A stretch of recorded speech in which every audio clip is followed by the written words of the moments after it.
Здравейте, уважаеми жители и граждани на община Карлово! Намираме се в точно застанали пред сметището на града ни.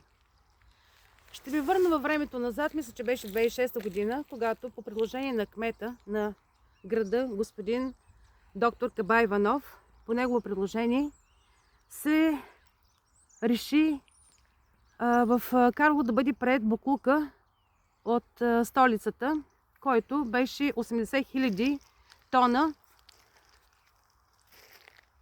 софийски боклук да бъде прикаран и съхранен в нашето сметище. По негово предложение 24 общински съветници гласуват за и 8 против. Ще спомена няколко от партиите, които мислиха по друг начин, не да мислят за чистотата на града ни. Представители и нашите избраници от БСП, СДС, БЗНС, Българска социалистическа партия и ДПС решиха да приемат боклука на столицата. И сега най-важното нещо, защо правим всичко това. Добър ден и от мен, с чест и почитание. Тук в близост се намира природната забележителност Момини гърди. Природна забележителност, в която всеки може да намери отдих и покой. Но тук зад мен е още по-уникалната природна забележителност Каба Иванови гърди. С уникалното съдействие на общинска администрация и с софийска администрация по въпросните години, за които в момента ги споменаваме, се получава това уникално сметище, което е следващата то е национална бомба, ако щете да коментираме, или по-лоша от ядрена бомба, защото в близките 150 години този инфилтрат ще се развива буквално повече, защото точно това е момента на разпада след 20 години, в който този инфилтрат почва да бълва още повече. Защо не можем да намерим необходимото решение, за да се приборим с тази екологична бомба, която застрашава всичките населени места от Карлово, като това се влива в Стара река, от тук влиза в река Стряма, оттам влиза в река Марица, всичките села до река Марица, а точно място, където се влива река Стряма в река Марица, е помпената станция за чиста вода на пловдивските села. И гласуването на съветниците, тези хора, 2006 година беше. 2006 година, ако не лъжи паметта, са гласували за тези софийски боклуци да дойдат тук.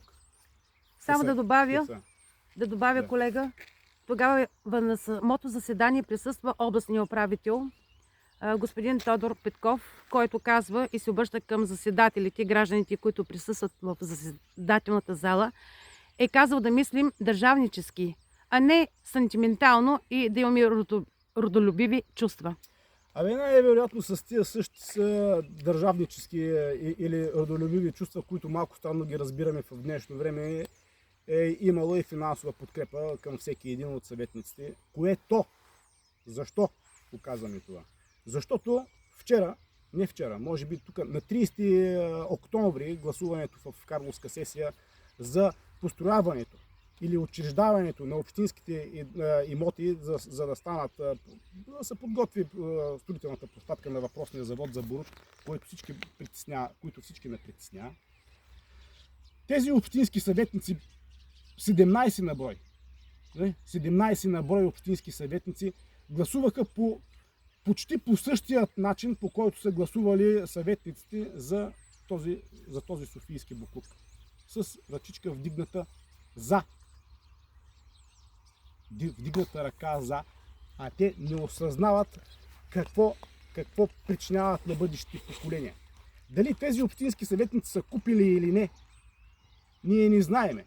Но това, което се получава от тяхното гласуване, това, което ще се получи с природата от тяхното гласуване, силно ме притеснява не само мен, но и по-голямата част от община Карлово. Поради същата причина организираме подписка за изграждане за референдум, който референдум и естествено то е пълно затъмление по територия, по темата за този завод. Та правиме подписка за референдум против изграждането на този завод. Защото силно сме притеснени от екологичната катастрофа, която предстои с барутните химикали, които трябва да се произвеждат там. Дилемата е достатъчно сложна и дълбока. Желаеме любезното съдействие на община Карлово, на доктор Емил Кабаеванов, на 70, цифрата 17 на общински съветника, които те даже не са си изложили мнението. Те нямат даже необходимото образование да могат да вземат подобно решение. Но взимат решение да съсипват вас, да съсипват вашата среда, нашата среда, пардон. Да съсипват средата на нашите наследници. Което е повече от брутално в днешната 25-та година да нямаме демократични решения на подобен вид решения.